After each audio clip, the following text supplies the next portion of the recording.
15 வருஷமா silicon shelf அப்படிங்கிற ஒரு பிளாக்ல தமிழ் சிறுகதைகளை பற்றியும் நாவல்களை பற்றியும் கட்டுரைகளும் விமர்சனங்களும் எழுதிட்டு வர ஆர்வியை இன்னைக்கு சந்தித்து பேச போகிறோம் நம்ம. ஆர்வி, நீங்கள் சமீபமாக எழுதின ஒரு கட்டுரையிலிருந்து படிக்கிறேன். என் வாசிப்பு அனுபவத்தை பகிர்ந்து கொள்ளும் ஆர்வம் இன்னும் குறையவில்லை. அது அடுத்தவர் பாடுறா எவ்வளோ படிச்சிருக்கான், இல்லை எத்தனை நுட்பமாக பார்க்கிறான் என்று என் பதிவுகளை பார்ப்பவர் வியக்க வேண்டும் என்ற ஆசையோ அல்ல. என் அரிப்பு அவ்வளவுதான். நான் பகிர்ந்து கொள்வது எத்தனை பேர் படிக்கிறார்கள் என்பதற்காக அல்ல. நான் டீ ஆற்றுவது கடையில் ஆள் சேர்க்க அல்ல, எனக்காகத்தான். நீங்கள் டீ ஆற்றிட்டு இருக்கீங்க ஆர்வி, ஆனால் அந்த டீ கடையில் இப்போ ஒரு 10,000 பேர் சேர்ந்துருக்காங்க அப்படின்னு நான் நினைக்கிறேன்னா. பட் நீங்கள் உங்களுக்காக டீ ஆற்றிட்டு இருந்தாலும் அந்த டீ டேஸ்டியாக இருக்குது அப்படின்னு நினைக்கிறேன். பல பேர் வந்து வெயிட் பண்ணிட்டு இருக்காங்க லைனில். So thank you so much for your like 15 years of service. ஒரு சில கேள்விகள் இருக்கு. Can we get started, Arbi? Please go on. Yeah. Okay. Pattukkottai Prabhakar பற்றி நீங்கள் ஒரு 15 வருஷத்துக்கு முன்னாடி ஒரு போஸ்ட் ஒன்று எழுதியிருந்தீங்க. நீங்கள் அதை சொல்கிறீங்க. எனக்கு பொதுவாகவே ராஜேஷ்குமார், பட்டுக்கோட்டை பிரபாகர், சுபா ஆகியோரை பற்றி கொஞ்சம் இளக்காரம் தான் அப்படின்னு சொல்லிட்டு அந்த போஸ்ட்டில் நீங்கள் கிட்டத்தட்ட ஒரு 25 நாவல்கள் மேலே அவர் எழுதினது அதை பற்றி ஒரு 1 or 2 லைன் ரிவ்யூஸ் நீங்கள் எழுதிட்டுருக்கீங்க. இந்த மாதிரி இந்த பல்ப் ஃபிக்ஷன் இருக்கு இல்லையா, அது நீங்கள் விமர்சிக்கிறீங்க, ஆனாலும் நீங்கள் விடாமல் படிச்சுட்டே இருக்கீங்களோ அப்படின்னு தோணுது எனக்கு. இந்த ஹைப்ரோ தீவிர இலக்கியம் இருக்கிற படைப்புகளில் கிடைக்காதது ஏதாவது லோ ப்ரோ கொடுக்குது அப்படின்னு நீங்கள் நினைக்கிறீங்களா? உண்மையை சொல்ல போனா நான் வந்து 70-80களோட சிறுவன். நான் குமுதம் விகடன் படிக்க வளர்ந்தவன். ஹைப்ரோ லோப்ரோங்கிற வித்தியாசமே எனக்கு தெரியறதுக்கு ஒரு 17-18 வயசு ஆயிருக்கும். அதுக்கு 17-18 வயசுக்கு மேலே நான் ஜெயகாந்தன் அப்பப்போ படிச்சிருந்தாலும், சில இலக்கியங்கள் அப்பப்போ படிச்சிருந்தாலும், இங்கே ஆங்கிலத்தை படிச்சிருந்தாலும், அது ஹைப்ரோ லோப்ரோ அப்படிங்கிற வார்த்தைகளே தெரியாத வயசுல நான் அதெல்லாம் ஆரம்பிச்சேன். நான் படிக்க ஆரம்பிச்சும் போது எனக்கு சின்ன வயசுல படிக்க ஆரம்பிச்சோம். என்னுடைய முதல் ஸ்டார் எழுத்தாளர் வந்து வாண்டு மாமா, அதுக்கப்புறம் சாண்டில்யன், அதுக்கப்புறம் சுஜாதா, அதுக்கப்புறம் ஆங்கிலத்தில் நிறைய பேர் அலிஸ்டர் மேக்லின், பிஜி உடவுஸ் அப்படின்னு போயிட்டே இருந்தது. இது எந்த கணத்துல எனக்கு இலக்கியம்னா என்ன அப்படின்னு புரிஞ்சுதுன்னு சரியா சொல்லலாம். சாயாவனம் படிக்கும்போது முதல்ல தெரிஞ்சதுன்னு நினைக்கிறேன். சரியா சொல்ல முடியாது, ஆனா ஒரு வித்தியாசம் இருக்குன்ற ஒரு பிரச்சனையே வரத்துக்கு பல வருஷம் ஆச்சு. இன்னைக்கும் அதனால இந்த ஹைப்ரோ லோப்ரோங்கிற பிரிவில் எனக்கு பெருசா நம்பிக்கை இல்லை. பிடிச்சிருக்கா, படிக்கணும், அவ்வளவுதான். பட்டுக்கோட்டை பிரபாகர்ல 25 நாவல் படிச்சேன் அப்படின்னு சொன்னீங்க. எனக்கு வந்து என்னுடைய ஒரு பலவீனம் அப்படின்னு நான் நினைக்கிறது, எனக்கு கொஞ்சம் பெடன்டிக்னஸ் உண்டு அப்படின்னு நான் நினைக்கிறேன். இதையும் முழுமையா எழுதிடணும் அப்படின்னு ஒரு ஆசை உண்டு. என்னோட சிறு வயது நாயகர்கள் சாண்டில்யன் ஒவ்வொரு புத்தகம் படிக்கணும்னு எனக்கு ஒரு ஆசை உண்டு. 2-3 புத்தகம் படிக்கலன்னு நினைக்கிறேன். சுஜாதாவோட ஒரு புத்தகம் படிக்கணும்னு ஒரு ஆசை உண்டு. பிஜி உடோஸோட ஒரு புத்தகம் படிக்கணும்னு ஒரு ஆசை உண்டு. பட்டுக்கோட்டை பிரபாகர் வந்து நான் எதிர்பார்த்ததை விட நல்லா எழுதியிருந்தாரு. நான் அவரோட பெருசா எதிர்பார்க்கல. நான் இலக்காரம் தான் ஆரம்பிச்சேன். அந்த 4 பேர் 5 பேர் மேலேயும் எனக்கு கொஞ்சம் இலக்காரமா தான் இருந்தது. சரி, ரொம்ப பிரபலமா இருக்காங்களே, 4 கதையை படிச்சு பார்ப்போம்னு ஆரம்பிச்சேன். நான் எதிர்பார்த்த விட ஒரு பிரமாதமா இருந்தது. இன்ஃபேக்ட் அவர் எழுதின ஒரு கதையை நான் உண்மையிலேயே ஒரு நல்ல கதையா, நல்ல டெக்னிக் உள்ள கதையா மதிக்கிறேன். பேரு என்ன சரியா ஞாபகம் வர மாட்டேங்குது.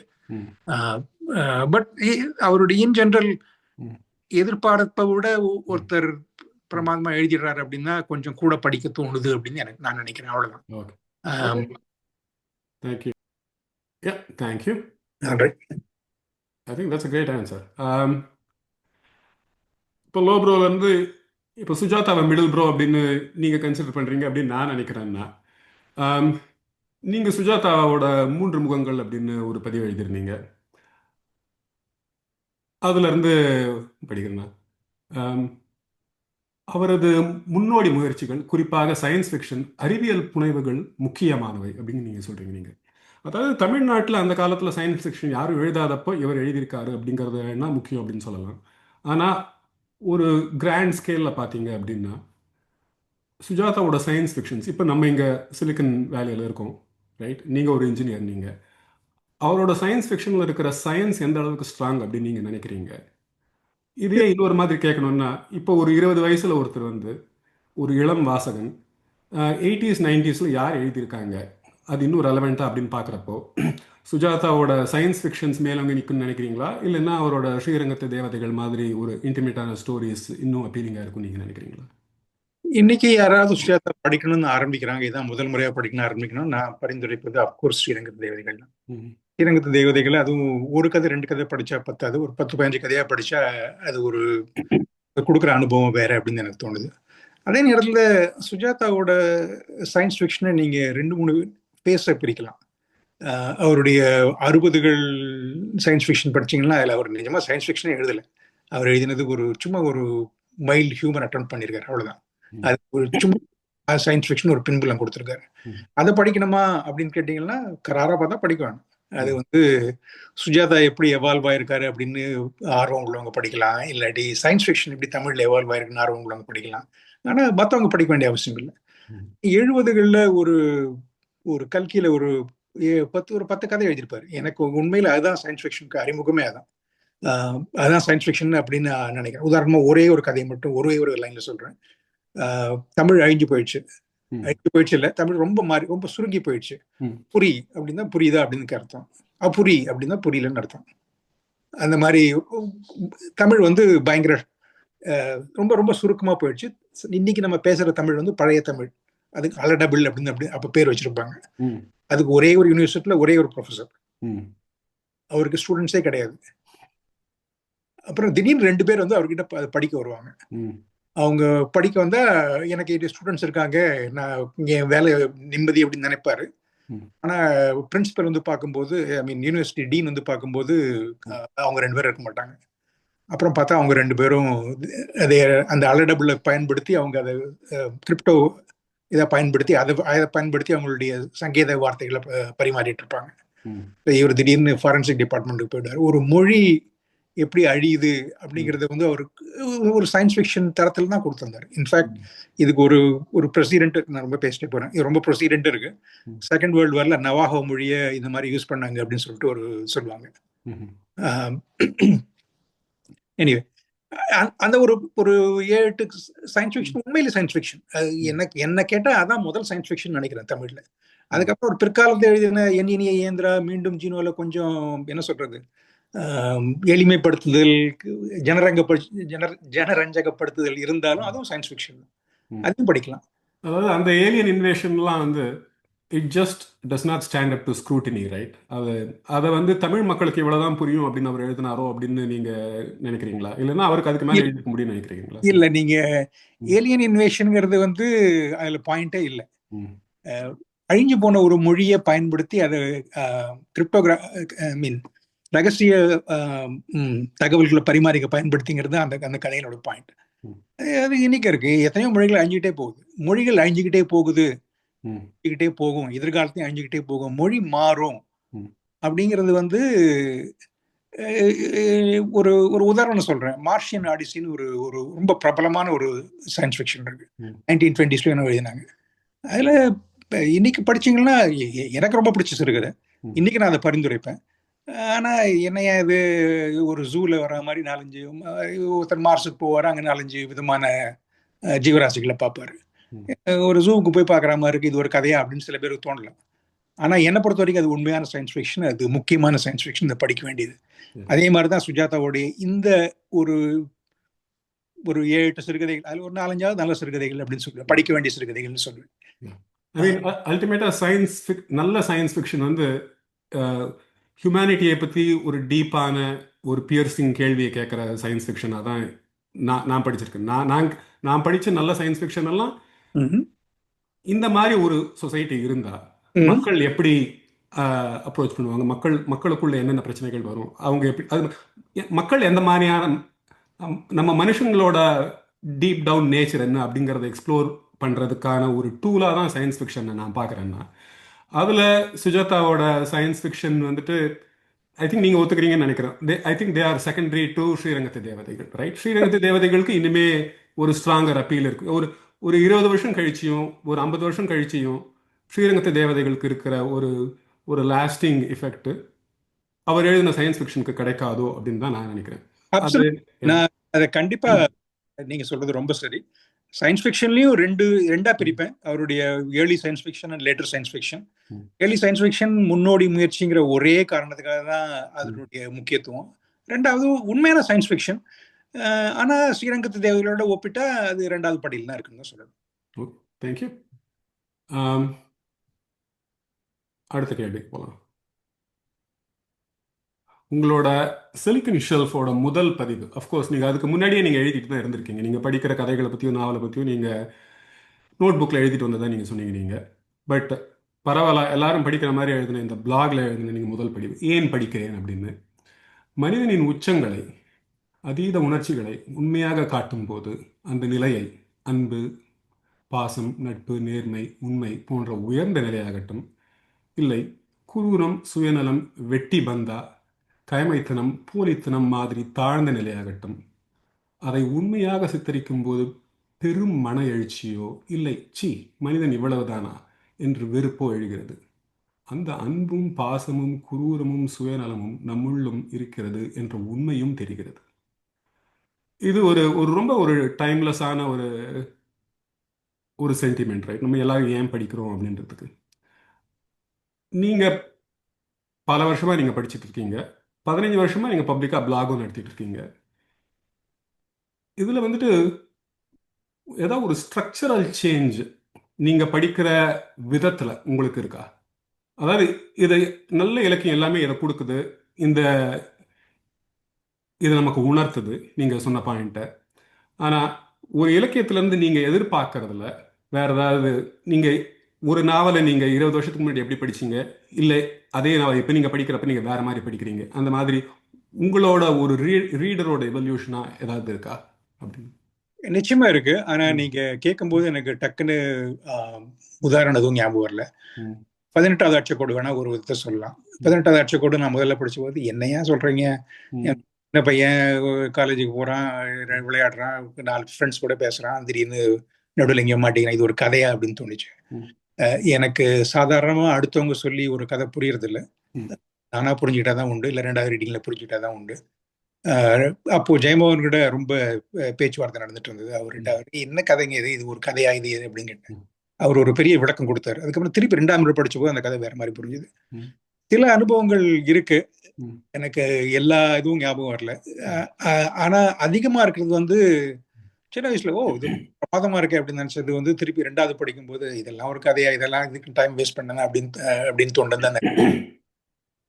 அதுவும் தமிழ்ல நிறையவே இருக்கு.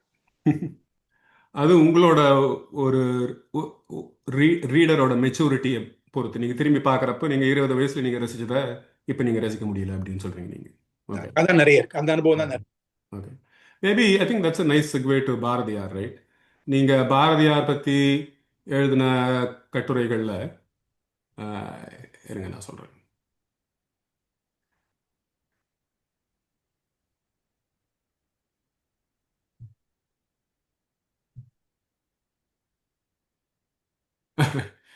என்னோட நோட்ஸில் அது எங்கே போச்சு அப்படின்னு தெரியல.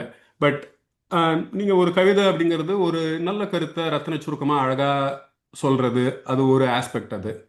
அதுக்கு ஒரு யூனிவர்சாலிட்டியும் இருக்கணும், ஒரு டைம்லெஸ் குவாலிட்டியும் இருக்கணும். அந்த மாதிரி நீங்கள் சொல்லியிருந்தீங்க. நீங்கள் இப்போது நான் வீழ்வேன் நினைத்தாயோ அப்படிங்கிறது, அந்த மாதிரி ஒரு 20 எக்ஸாம்பிள் நீங்கள் கொடுத்துருந்தீங்க பாரதியார் எழுதுனது. அது ஒரு ஒரு இளைஞனாக படிக்கிறதுக்கு ஒரு உத்வேகம் கொடுக்குற மாதிரியான கவிதைகள். அதை கொஞ்சம் ஒரு முதிர்ந்த ஒரு மனிதனாக பார்க்குறப்போ நல்லா தான் இருக்கு ஐடியா, ஆனால் அதுக்கு மேலே ஒன்றும் இல்லையே இது அப்படின்னு உங்களுக்கு தோணுச்சு அப்படின்னு நீங்கள் எழுதிருக்கீங்க. But at the same time உங்களுக்கு பாரதியார் மேலே இருக்கிற ஒரு பற்றுனாலையும் ஒரு காதல்னாலையும் அவர் எப்பவுமே உங்களுக்கு ஒரு மகாகவி தான் அப்படின்னு நீங்கள் சொல்லியிருக்கீங்க. நீங்கள் so how do you like reconcile those two? அதாவது இவர் எழுதின எழுத்து சுமாராக தான் இருக்குது, ஆனாலும் எனக்கு ரொம்ப பிடிச்சிருக்கு அப்படின்னு நீங்கள் சொல்கிறீங்க. இல்லை, நான் நீங்க சரியா சொல்லணும்னு நினைக்கிறேன். நான் என்ன சொல்ல வந்தேன்னா, பாரதியாரோட கவிதைகள் அட்லீஸ்ட் என்னை பொறுத்த வரைக்கும் எந்த வயசுல தமிழ் நான் படிச்சாலும் உத்வேகம் வரதான் வரும். அந்த கவியுடைய சந்தமோ மெட்டோ பாட்டோ அதனுடைய வார்த்தைகளோ, அது தமிழ்ல என்னை பொறுத்த வரைக்கும் 7 வயசுல படிச்சாலும் சரி, 70 படிச்சாலும் சரி, ஒரு உத்வேகம் வரதான் வரும். அதனுடைய வேகம் தெரியதான் தெரியும். ஆனா 7 வயசுல படிச்சா அது இன்னும் ஆழமா மனசுல பதியலாம். ஏன்னா 7 வயசுல நிறைய படிச்சிருக்க மாட்டோம். பாரதியார் முதல் நல்ல இலக்கியமா இருக்கலாம். இன்னும் ம், அதான் வித்தியாசம். ம், என்னோட பிரச்சனை பாரதியாரை பத்தி என்னன்னா, அவரை வந்து மொழிபெயர்க்க முடியாது. ம், நல்ல கவிதை ஒரு மொழி தடையா இருக்கக்கூடாதுங்கிறது என்னுடைய உறுதியான கருத்து. நான் சொல்றேன், இது பெரிய கவிதை, அது பக்கத்து ஒரு திருவனந்தபுரத்தை வரணும்னு கூட சொல்ல முடியாதுன்னா, அது ஒரு கவிதையா அப்படின்ற கேள்வி ம், எனக்கு இருக்கு.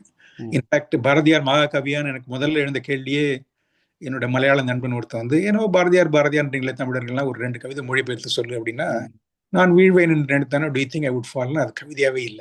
ம். அப்பதான் எனக்கு முதல் முறையா இவருக்கு உண்மையிலேயே கவிஞர் தானா, இல்ல தமிழர்களுக்கு மட்டும் கவிஞர்னா கவிஞர் தானா அப்படின்னு தோணுச்சு. எனக்கு அந்த குறை தான், அந்த கேள்வி தான் பாரதியாரை பத்தி ஒண்ணு இருக்கு. ஒரு மொழியை தாண்டக்கூடிய கவிஞரா? ம். அப்புறம் கம்பர் எடுத்துங்களேன். கம்பர் மொழியை தாண்டக்கூடிய கவிஞர்னு எனக்கு தோணல. ம், ஆனா கம்பர் மாபெரும் கவி அப்படின்னு சொல்லிட்டு சொல்லாதவங்க ஆளே கிடையாது. ம். குறுந்தொகை எடுத்துங்க. குறுந்தொகை எந்த மொழியில வேணா மொழிபெயர்க்கலாம். நல்லா மொழிபெயர்க்கணும் அவ்வளவுதான். ஆனா அந்த மொழி பெயர்க்கிறது வந்துட்டு அதுக்குள்ள இருக்கிற அந்த எசன்ஸையும் அந்த ஐடியாஸையும் இல்லையா? ஆமா. ஆனா இது வந்துட்டு மகாகவி பாரதியார் நீங்க சொல்ற மாதிரி ம்ஹும். தமிழ்ல இருக்கிற அழகை வந்து அவர் யூஸ் பண்ணிக்கிறார், ரைட்? ஆமா. தமிழ் தமிழ் இல்லாம அவர் இல்ல அப்படின்னு எனக்கு தோணுது. ம், தமிழ் தமிழ் மட்டும்தானே 7 கோடி மக்கள் மிஞ்சி மிஞ்சி போனா அவ்வளவுதான். ம், அது அவர் வந்து ஒரு அப்படி 7 கோடி மக்களுக்காக குறுகக்கூடியவர் மகாகவி தானா அப்படிங்கிறது ஒரு தர்க்க ரீதியான கேள்வி எனக்கு இருக்கு. ம், இது மூல செலவையா கூட இருக்கலாம். அது ம், அந்த கேள்வி வந்துலாம் ம், கேட்கறது என்னை பொறுத்த வரைக்கும் அர்த்தமே இல்லை. எனக்கு என்னுடைய உள்ளத்தை தொட்டுச்சு, அதனால அது மகாகவி அவ்வளவுதான். ம், ஆனா மற்ற கவிஞர்கள் கம்பன் ஃபார் எக்ஸாம்பிள் நானே சொல்றேன். அவரு எனக்கு தெரிஞ்சு நான் கம்பனர் பெருசாலாம் படிச்சது இல்லை, அங்க இங்கேயும் படிச்சதுதான். ம், நீங்க பஞ்சு ஒளிர் விஞ்சு குளிர்னு ஒரு பிரமாதமான சொந்தம் உள்ள ஒரு வெண்பா கேள்விப்பட்டிருக்கலாம். ம், கேட்கறதுக்கு ரொம்ப அழகா இருக்கு. ம், பஞ்சு ஒளிர் விஞ்சு குளிர் நீங்க மொழிபெயர்க்கவும் இம்பாசிபிள். அது அதனுடைய சந்தம் எதுகை மோனை எங்க நீங்க மொழிபெயர்க்கிறது? ம்ஹும். அந்த எதுகை மோனை சந்தம் தான் ஒரு கவிதைக்கு முக்கியம்னா அது கவிதை இல்லை அப்படின்னு எனக்கு தோணுது. ஓகே. ஆனா அது அது ஒரு ஆஸ்பெக்ட் தான் இல்லையா? அது சொல்ற ஐடியாஸ் தான் முக்கியம் இல்லையா? அது உங்க மனசுல என்ன ஒரு உணர்ச்சிகளை தூண்டுது அந்த கவிதை அப்படிங்கறது தான் முக்கியம் அது. ஆமா. அதனாலதான் எனக்கு கம்பனுடைய பல கவிதைகள் வந்து எனக்கு கவிதைன்னு தோன்றது இல்லை. கம்பனுடைய கொண்டாடப்படக்கூடிய கவிதைகள்லாம் எனக்கு பெரிய ம், இருக்கு, அங்கங்க இருக்கு. ம், அங்க அண்ணலும் நோக்கினான் அவளும் நோக்கினாள்ங்கிறது என்னை பொறுத்த வரைக்கும் பெரிய கவிதை. ம், ஆனா நீங்க 100 கவிதையில ஒரு கவிதை தான் தேரும் கவிஞர் மொழியை தாண்டக்கூடியது கம்பருக்குன்னா அவர் ஒரு பெரிய கவியா அப்படின்னு. ம். இல்ல இப்ப வேர்ட்ஸ் வர்த் வந்துட்டு தமிழ்ல மொழிபெயர்த்தா அந்த அழகு நிக்கும் அப்படின்னு நினைக்கிறீங்களா நீங்க? எதை என்ன சொல்றீங்க ஒன்று சொல்லுங்க. வேர்ட்ஸ் வர்த்தியோ கீட்ஸையோ ஷேக்ஸ்பியரையோ? இது நல்ல கேள்வி. ஆனா ம், எனக்கு வேர்ட்ஸ்வர்த், கீட்ஸ், ஷெல்லி, ம்.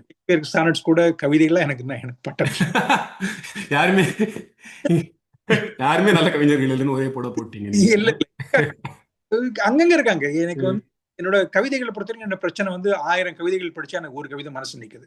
ம், அது ரொம்ப ம், நாட் வெரி எஃபிஷியன்ட் அப்படின்னு எனக்கு எப்பவுமே ஒரு எண்ணம் உண்டு. ம், 1000 கவிதை படிச்சு எனக்கு ஒரு கவிதை தான் தேருன்னா அது என்ன கவிதை? ம். அது எப்படி நான் படிச்சு சூஸ் பண்ண? அதுக்கப்புறம் எல்லாரும் ரொம்ப புகழற கவிதைகள்லாம் எனக்கு கவிதைகளாவே தெரியறது இல்லை. ம்ஹும். ஓட்டு கிரீஷியன் ஒரு ஒரு ரொம்ப புகழ்பெற்ற இருக்கு, படிச்சிருக்கலாம் நீங்க. ம், நல்ல சென்டிமெண்ட் தான். ஆனா இதெல்லாம் இது 2 வரியில எழுதிட்டு போலாமே, இது இதுக்கு ஒரு கவிதை அப்படின்னு தான் எனக்கு முதல் முறை படிச்சு போது தோணுச்சு. அதே பாப்புலர் நெருடா ஒரு கவிதை எழுதியிருக்காரு. என்னுடைய தளத்துல கூட நானே மொழிபெயர்த்திருக்கேன். ம், ஒரு முறிந்து போன ஒரு காதல்.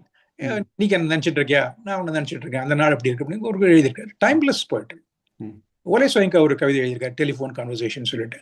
பெரிய ஒரு 30-40 லைன் இருக்கும். அதுல 2 வரி தான் முக்கியம். ம், ஒரு ஒரு கருப்பு ஆள் வந்து டெலிஃபோன்ல எனக்கு லண்டன்ல எனக்கு ஒரு வீடு வாடகைக்கு தேடிட்டு இருப்பான். டெலிஃபோன் தான் இருக்கு நடந்துட்டு இருக்கும். ம், அவங்க கடைசியில் நான் வந்தா நீங்க ஏதாவது சொல்லிடக்கூடாது அப்படின்னு சொல்லிட்டு, மேடம் ஐ எம் பிளாக் அப்படின்னு சொல்லுவோம். ம், அந்த பொண்ணு வந்து அந்த லேண்ட் லேடி வந்து ஹவு பிளாக் அப்படின்னு கேட்போம். ம். அந்த ஹவு பிளாக்ங்கிறதா எனக்கு கவிதை. என்ன ரொம்ப கொஞ்சம் வெள்ளையா இருந்தா கொடுப்பீங்க, இல்ல ரொம்ப கருப்பா இருந்தா வீடு கொடுக்க மாட்டீங்களா? Yeah, அந்த ஹவு பிளாக்ங்கிறது எந்த மொழியிலையும் நீங்க மொழிபெயர்க்கலாம். yeah. எப்ப மோசமாவும் மொழிபெயர்க்கலாம். அது ம். உண்மை கவிதை. அந்த அந்த கவிதையோட அந்த எஃபெக்ட் இருக்கும். ஆனா அது ஒரு சிறுகதையோட ஒரு கிரக்ஸ் மாதிரி இருக்கு நீங்க சொல்ற அந்த கவிதை எனக்கு. சிறுகதையில நீங்க அந்த 2 வரிய மட்டும் வச்சு சிறுகதையை எழுதிட முடியாது. ம். அந்த 2 வார்த்தைகள் மட்டும் உங்களுக்கு சிறுகதை ஆயிடாது. ம். ஆனா ஹவு பிளாக் அப்படிங்கிறது கவிதை. ஓகே. அதே நைஸ். மாதிரி தமிழ்லயே ஒண்ணு சொல்லலாம். ம். குறுந்தொகையில ஒரு ஒரு லைன் வரும். ம். அவரோ வாரார் முல்லையும் பூத்தன அப்படின்னு இருக்கும். ம். அதுக்கப்புறம் 4 லைன் வரும். ம். அவர் வரல, ம். முல்லை பூத்திருக்கு, ம். ஊர்ல எல்லாம் பூ வச்சுட்டு திரிகிறீங்க, ம். ஏன்டா ஏன்டா எங்க அவன் மட்டும் வரல. ம். அந்த ஆதங்கம், அந்த அந்த ஏக்கம் அந்த ம். ஒரு லைன்ல வந்துடுச்சு. ம்ஹ்ம். அது கவிதை. அது எனக்கு கவிதை. ம். அதை நீங்க எந்த மொழியில வேணா மொழிபெயர்க்கலாம். நானே மொழிபெயர்த்திருக்கேன். மோசமா தான் மொழிபெயர்த்திருப்பேன். பட் ம். இருந்தாலும் அந்த அந்த அந்த ஏக்கம், அந்த ஆதங்கம் வேற மொழிகள்ல வந்துடும். ம். அதனால தான் எனக்கு அது அது கவிதையா தெரியுது. இன்ஃபேக்ட் எனக்கு வர வர சங்க கவிதைகள்ல தான் கவித்துவம் அதிகமா இருக்க மாதிரி எனக்கு தெரியுது. அதான் மொழிபெயர்க்க முடியும்னு எனக்கு தோணுது. ம்ஹ்ம். ஓகே. லெட்ஸ் நமக்கு டைம் கம்மியாக தான் இருக்கு. So let's move on. உங்களோட டம்மி வாசகன் அப்படிங்கிற ஒரு பதிவில் ஒரு வாசகனுக்கு இன்டலெக்சுவல் ஆனஸ்டி தான் முக்கியம் அப்படின்னு நீங்கள் சொல்கிறீங்க. நீங்கள் இப்போ நம்ம கவிதைகளை பற்றி பேசுகிறப்பவும் கிட்டத்தட்ட நீங்கள் அதுதான் ஷேக்ஸ்பியர் ஆகட்டும், வேர்ட்ஸ்வர்த் ஆகட்டும், ஷெல்லி ஆகட்டும், அது இங்கிலீஷில் தான் வந்து நல்லா மேலோங்கி நிற்குது, அது மொழிபெயர்த்தா அந்த அளவுக்கு நிற்க மாட்டேங்குது அப்படின்னு நீங்கள் சொல்கிறதே நான் அப்படி தான் நான் பார்க்குறேன்னா, நான் என்ன நினைக்கிறேன்னா, ஒரு கவிதையோட அழகையும் கவிதையோட எசன்ஸையும் ரொம்ப பிரிச்சா அதுக்கான அந்த வெயிட் ரொம்ப குறைஞ்சிரும் அப்படின்னு தான் நான் நினைக்கிறேன். But let's go back to இந்த டம்மி வாசகன், ரைட்? அந்த இன்டலெக்சுவல் ஆனஸ்டியை நீங்கள் வந்துட்டு பல எனக்கு இவ்வளோ தான் புரிஞ்சிருக்கு அப்படின்னு நீங்கள் பல கதைகளை பற்றியும் நாவல்களை பற்றியும் நீங்கள் சொல்கிறீங்க. நீங்கள் இப்போ ஒரு புதுசாக ஒரு நாவல், ஹார்ட் நாவல், எல்லாரும் ஆஹா ஓஹோ அப்படின்னு சொல்கிறாங்க அப்படின்னா, உங்களுக்கு ஒரு சோஷியல் ப்ரெஷரும் இருக்கிற மாதிரி எனக்கு தெரியல. நீங்கள் அதை படித்து ஆமாம் இது நல்லா தான் இருக்குது அப்படின்ற சோஷியல் ப்ரெஷர் உங்களுக்கு எதுவுமே இல்லை, ரைட்? நீங்களே சொன்ன மாதிரி நான் எழுதுறது என்னுடைய அறிப்புக்காக. ம்ஹும். அடுத்தவங்க படிக்கிறாங்க படிக்கலைங்கிறது எனக்கு முக்கியம் தான். ம். let me not downplay it too much, right? I mean, interaction always helps. ம். 4 பேர் வந்து ஓ நீ சொல்றது தப்புடா, நீ சொல்றது சரிடான்னு சொன்னா கூட 4 முறை பேச முடிஞ்சா அது சந்தோஷம் இருக்கு. ம். இது முக்கியம்தான். ஆனா அது ஐசிங் அந்த கேக் மாதிரி தான் என்னை பொறுத்த வரைக்கும். ம்ஹும். நான் எழுதுறது எனக்காக தான். அதனால வந்து புதுசா ஹாட் நாவல் வந்திருக்கு அப்படிங்கிற ப்ரெஷர் வந்து எனக்கு புதுசா ஏதாவது ஹாட் நாவல் வந்திருக்கு படிச்சு பார்ப்போமே அப்படிங்கிற ஹாட் ப்ரெஷர். அடுத்தவங்களுக்கு சொல்லணும்னோ இல்ல அடுத்தவங்க என்ன நினைப்பாங்களோ அப்படிங்கிற ப்ரெஷர் இல்லை இது வரைக்கும். Nice. அடுத்த கேள்விங்க. ஒரு பித்து நிலையை கொடுத்த நாவல் அப்படின்னு ஒரு 2 நாவல் உங்களோட பிளாக்ல இருந்து நான் எடுத்தேன். ஆக்சுவலாக ஒன்று வந்து ரெண்டுமே வந்து மகாபாரதம் தான் வச்சுக்கோங்களேன்.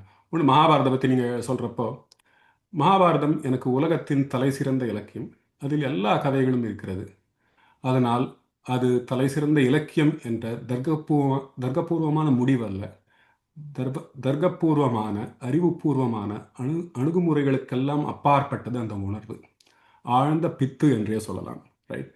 இதே வந்து ஜெயமோகனோட நீலம் நாவலை பற்றியும் நீங்கள் இதை தான் சொல்கிறீங்க. நீருக்கு வெளியே கொஞ்சம் நீட்டி கொண்டிருக்கும் பாறையை போல எனக்கு பிடிபடுவது மேலே தெரியும் சின்ன இடம்தான், ஆனால் கீழே பூதாகாரமான பாறை இருக்கிறது என்ற பிரஜையாவது இருக்கிறது.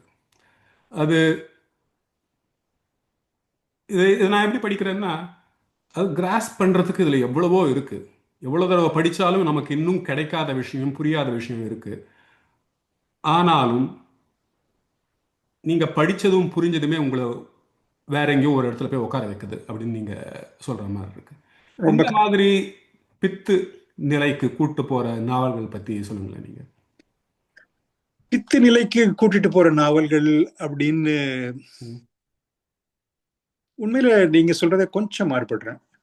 மகாபாரதம் எனக்கு நிறைய பித்து உண்டுங்கிறது வந்து அது அது நீங்க சொல்ற மாதிரி அது நாவலால கதையாலேயோ கதை பின்னலாலேயோ நாவலாலேயோ வந்த நாவல்னே சொல்றேனே, நாவலாலேயோ வந்த பித்து இல்லை. அது ஒரு ஒரு விதத்துல பாரதியார் மாதிரி தான். சின்ன வயசுல இருந்து மகாபாரத கதை கேட்டு பாட்டி படியில மகாபாரத கதை கேட்டு வளர்ந்துவேன். அது இன்ஃபேக்ட் எனக்கு பாட்டி பத்தி இருக்க ஒரே ஞாபகமா அவங்க சொன்ன மகாபாரத கதைகள் தான் கேட்டு வளர்ந்தேன். அது மனசுல ஆழமா ரொம்ப பதிஞ்சிருச்சு. ஸோ இன்னைக்கும் கார்ல டிரைவ் பண்ணும்போதோ இல்லை எங்கேயாவது டிராஃபிக் ஜாம்ல மாட்டிக்கும் போதோ இல்லை கதை மனசுல ஏதாவது ஓடிச்சுன்னா, கர்ணன் ஏன் இப்படி பண்ணா, துரியோதனை ஏன் அப்படி பண்ணா அப்படின்னு எண்ணங்கள்லாம் ஓடுறது ரொம்ப சர்வசகஜம். அதைத்தான் நான் ஒரு விதத்துல அது வந்து மகாபாரத எல்லா கதையும் இருக்குன்னு சொல்றது ஆப்வியஸ்லி இட்ஸ் அன் எக்ஸாஜரேஷன். எல்லா கதையும் முடியாது. ஐ மீன் மெட்டமார்பாசிஸ் தேடிங்களா அது அங்க எங்க போறது. இருந்தாலும் பலவிதமான கதைகள் இருக்கு.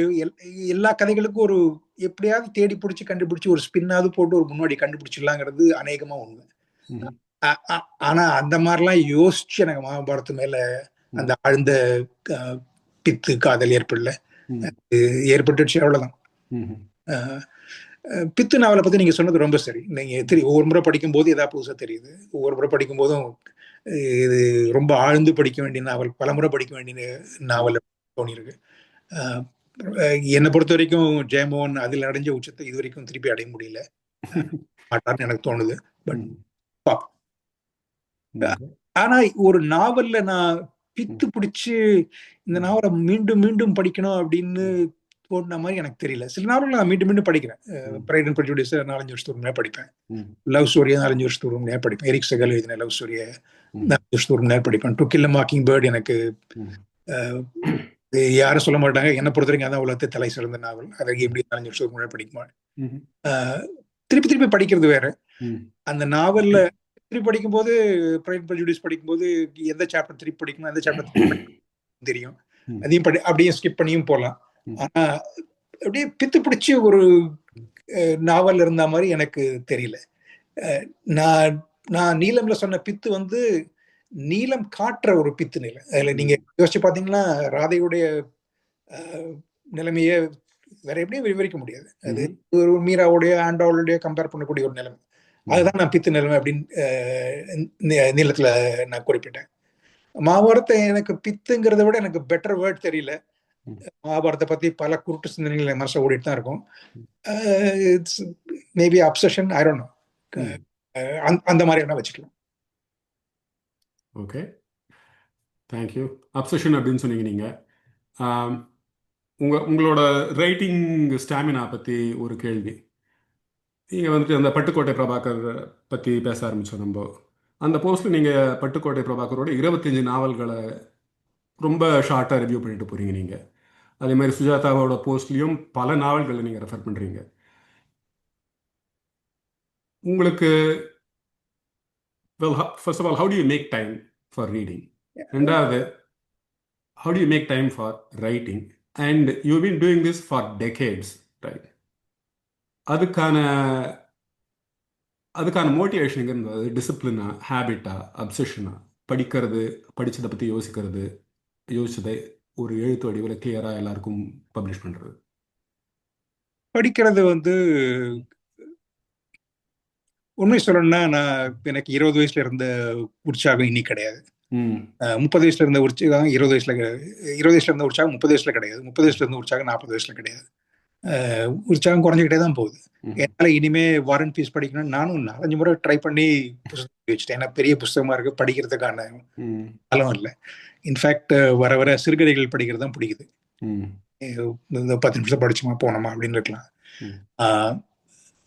அது படிக்கிறது ஏன் படிக்கிறேன்னு சொல்றது அந்த போஸ்ட் இப்போ எனக்கு கொஞ்சம் பழக்கமாயிடுச்சு. சாப்பிடும்போது ஏதாவது படிக்கணும், இல்ல தூங்குறதுக்கு மேல ஏதாவது படிக்கணும், ஏதாவது ஒரு லிங்க் வந்து அதை உடனே படிச்சாகணும், இல்ல நாளைக்கு இன்னைக்கு படிக்க முடியல நாளைக்காக படிச்சாகணும். அந்த மாதிரி ஏதாவது அந்த மாதிரி ஒரு அப்சஷன் இருக்கு. எழுதுறதை பத்தி சொன்னீங்க. எழுதுறது I do wish I could write faster, but I think that ஒண்ணு படிச்சேன்னா அதை பத்தி எனக்கு மனசுல தோன்றதை எழுதுறதுக்கு ரொம்ப டைம் ஆகிறது இல்லைன்னு எனக்கு தோணுது. பழகிடுச்சோ என்னவோ, பழக்கம் தானோ என்னவோ தெரியாது. அதாவது ஒரு கதையை படிச்சு முடிச்சதுமே அதுக்கு என்ன நீங்க எழுத போறீங்க அப்படிங்கிற ஃப்ரேம் ஒர்க் உங்களுக்கு ஏற்கனவே ரெடியா இருக்கு, அதை நீங்க எழுதணும், அவ்வளவுதான். அந்த கதையை முடிச்சிட்ட பிறகு நிச்சயமா ஏதாவது இந்த கதையை பத்தி எழுதலாமா வேணாமான்னு முதல்ல தோணும். அது கதையை படிக்கும்போது தெரிஞ்சிடும். எழுதலாம் அப்படின்னு தோணிடுச்சுன்னா படிக்கும்போதே தெரிஞ்சிடும் என்ன எழுத போறோம் அப்படின்னு ஒரு மாதிரி குத்துமதிப்பா ஒரு ஐடியா இருக்கும். ஐ மீன், நான் படிக்கும்போது இப்படி எழுதணும் அப்படி எழுதணும் அப்படின்னு யோசிச்சு படிக்கிறது இல்லை. படிக்கும்போது எனக்கு அந்த கதையில முழுகிட்டாதான் அது நல்ல அனுபவம். இது மாதிரிலாம் படிக்கும்போது சிலிக்கன் ஷெல்ஃப் என்ன எழுதுன்னு யோசிச்சுட்டு இருந்தேன்னா அது நல்ல புஸ்தகம் இல்லை, நல்ல இலக்கியம் இல்லை என்னை பொறுத்த வரைக்கும். பட் படிச்சு முடிச்ச பிறகு டக்குன்னு எழுத முடியுதுன்னு தோணுது. சில சமயம் இது ரொம்ப விரிவா எழுதணும் அப்படின்னு சொல்லிட்டு தள்ளி போட்டுட்டே போயிருக்கேன், அதுவும் நடந்திருக்கு. பட் முக்காவாசி சுருக்கமா எழுதலாம் அப்படின்னா சுலபமா சீக்கிரம் எழுத முடிஞ்சிருது, பழக்கம் தான் நினைக்கிறேன். ஆனா I do wish I could write faster. It takes less time than what I do. Thanks RV. Maybe இன்னும் 2 நிமிஷம் தான் இருக்கு நமக்கு. சும்மா ஒரு லைட்னிங் ரவுண்ட் கொஸ்டின்ஸ் மாதிரி. Charu Nivedita, is he over rated or under rated? Very highly over rated. ஏதாவது ஒரு 2 சென்டென்ஸ் சொல்லுங்களேன் அவரை பத்தி. அவர் எழுது எனக்கு ஒரு 13-14 வயசுல ஃப்ரெண்ட்ஸ் சர்க்கிள்ல, அதுவும் ரொம்ப ஆச்சாரமா வளர்ந்த குடும்பங்கள்ல 13-14 வயசு நண்பர்கள் கூட்டத்துக்குள்ள கெட்ட வார்த்தை பேசுறது பெரிய விஷயம். பேசலாம், எப்படி பேசலாம், அந்த பொண்ணை பத்தி எப்படி பேசலாம், இந்த பொண்ணை பத்தி எப்படி பேசலாம், அவன் இப்படி ஓயின்னு பேசிட்டு இருக்கும். அவர் எழுதுற கதைகள்லாம் எனக்கு அப்படிதான் தெரியுது. ஓகே. கணேஷ் இல்ல வசந்த், யாரு நல்ல flushed out character? Ganesh. Okay, ஏன்? கணேஷோட அறிவு கூர்மை பல நாவல்கள்ல ரொம்ப கிளியரா வரையறுக்கப்படுது.